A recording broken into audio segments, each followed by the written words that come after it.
అదే RTV app వార్తల్ని క్షణాల్లో చదివే అవకాశం ఉంటుంది. ఒక న్యూస్ పేపర్, ఒక టెలివిజన్ ఛానల్ మీ చేతుల్లో ఎప్పుడూ ఉంటాయి. అంత చూస్తూ ఉండగా రషీద్ని నరికినటువంటి విధానం చూస్తే అసలు మనం మనుషులమేనా అనే విధంగా, అసలు మనం మనుషులు అనేది మర్చిపోయినటువంటి పరిస్థితి కనిపించింది. ఏనాడు వినుకొండలో ఇలాంటి పరిస్థితి మేము చూడాలి. నా 68 సంవత్సరాల నా జీవితంలో ఇలాంటి ఈ విధమైనటువంటి ఆ మర్డరు ఆ విధంగా నరకటం అనేది, ఒక మనిషిని అలా చేయటం అనేది ఇంతవరకు చూడాలి.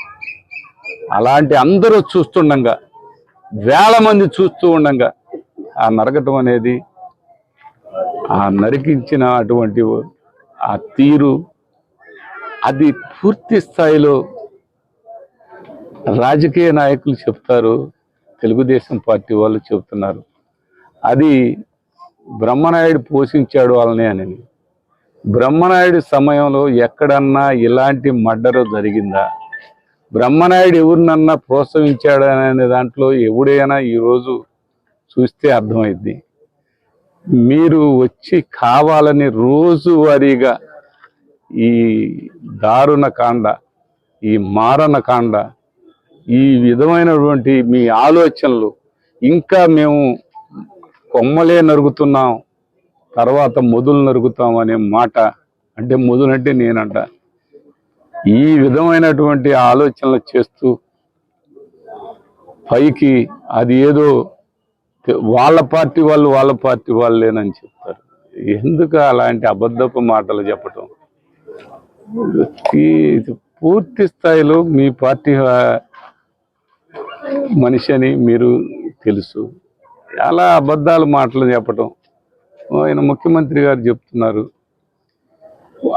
ఆ మాజీ ఎమ్మెల్యే కూడా వాళ్ళు ఒకటేలే అని అన్నాడు అని చెప్తాడు. ఎందుకు ఇట్లాంటి మాటలు? నేను అసలు ఆ మాట మాట్లాడటం ఏంటి? ఇక్కడ జరిగింది ఏంటి? ఆయన చూసి మాట్లాడాలి పెద్ద ఆయన. చాలా దారుణం అండి. దీన్ని న్యాయం చేయాలి. ఈ న్యాయం చేయాలంటే దాన్ని వెనకున్నటువంటి వాళ్ళని, ఇప్పుడు పెద్ద ఆమె చెప్పింది అదే, వెనకున్నటువంటి వాళ్ళని, మేము చెప్పినటువంటి వాళ్ళని బయటికి తీసుకురాలేదు, వాళ్ళ పేర్లే తీసుకురాలేదు. ఆ వెనక మర్డర్ చేపించినటువంటి వాళ్ళ పెద్దలు, వాళ్ళని పక్కన పెట్టి సానుభూతి అయినా తెలిపొచ్చుగా. ఓట్లు అడగటానికి వచ్చాడు ఆయన. వచ్చి అమ్మ నేనున్నాను, నీకు భరోసా, నీకు నేను న్యాయం చేస్తాను బిడ్డకు, నీ ఒక్క మాట కూడా అడగలేదయ్యా. ఓట్లు అడగటానికి అంటే వచ్చారుగా. వచ్చినప్పుడు ఆయనకేం చేస్తాం మేము? సానుభూతి అయినా ఇంటికి వచ్చి తెలుపొచ్చుగా. ఆ మాట కూడా మాకు చెప్పలేదు. నీకు న్యాయం చేస్తానమ్మా నీ బిడ్డకని చెప్పొచ్చుగా.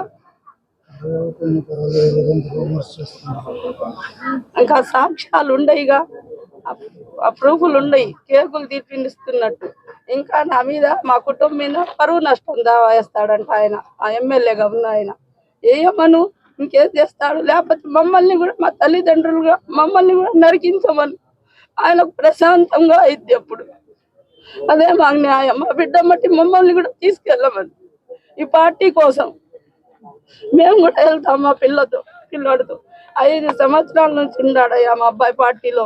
ఎక్కడన్నా తప్పు చేస్తుంటే మేము చూపించండి అని మేము అడుగుతున్నాంగా.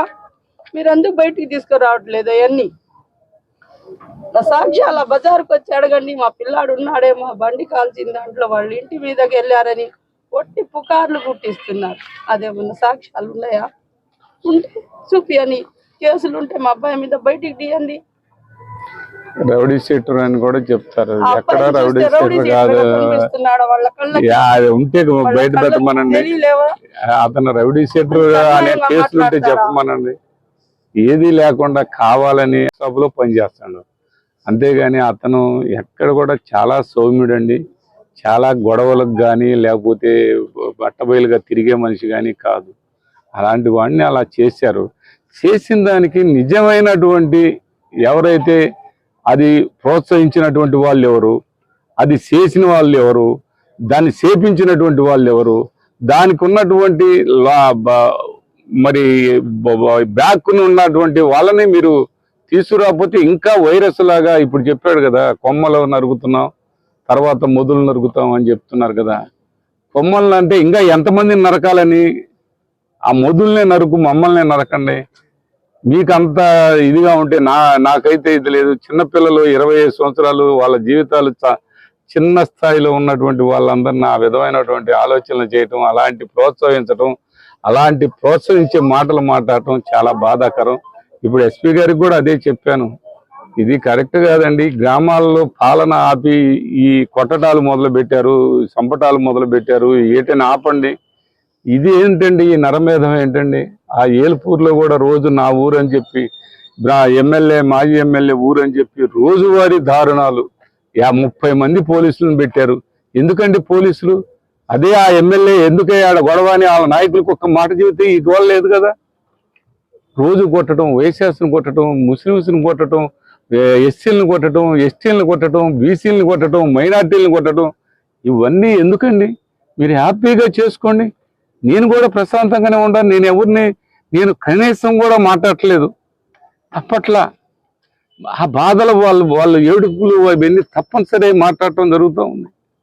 అంతేగాని మరొకటి కాదు. ఇప్పటికైనా మీ పాలన చేసుకోండి, మీ బ్రహ్మాండంగా చేయండి, మీరు అన్ని విధాలు బాగు చేయండి. వినకుండాని ఈ రాష్ట్రాన్ని అభివృద్ధి చేయండి. మేమేం కాదనలేదు, మేమేం మీకు అడ్డం కాదు అని ఈ సందర్భంగా తెలియపరుచుకుంటూ, మా అబ్బాయి రషీద్ని చంపేశారు. ఇవాళకి 10 రోజుల పైన అయింది. అందుకని ఆఫీస్కి వచ్చాము ఆయన్ని అడగటానికి. మాకు న్యాయం చేయాలి. ఎవరెవరు పేర్లు ఉన్నాయో మేము ఇచ్చిన పేర్లు ఎక్కిలేదు, బయటికి తీసుకురాలేదు. వాళ్ళకి అన్ని చెక్ చేయించి మాకు న్యాయం చేయమని అడగటానికి వచ్చాను. ఎస్పీ గారు ఖచ్చితంగా న్యాయం చేస్తానమ్మా, నేను ఇలా ఎవరికి జరగకూడదు, నేను ఖచ్చితంగా ఇక్కడ ఉన్నంత వరకు అన్ని న్యాయం చేస్తానని చెప్పారు. మరిన్ని వీడియోస్ కోసం ఛానల్ ని సబ్స్క్రైబ్ చేయండి, లేటెస్ట్ అప్డేట్స్ కోసం వాట్సాప్ ఛానల్ ని ఫాలో చేయండి అండ్ లింక్ డిస్క్రిప్షన్ లో ఉంది.